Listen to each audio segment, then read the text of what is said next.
गाड़ी जो है ना हमें ज़्यादा खोलनी पड़ गई है। इसमें से दो आवाज़ें थीं, एक हमने ख़त्म कर दी। एक हल्की सी आवाज़ आती थी जैसे छुपकली सी आवाज़ हो, चिक चिक की आवाज़ आती थी।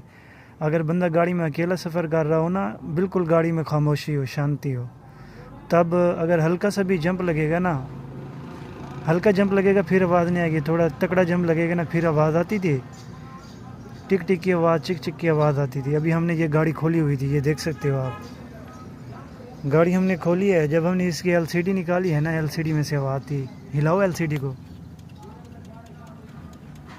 ये आवाज़, ये अभी आपने फील की होगी इसकी आवाज़।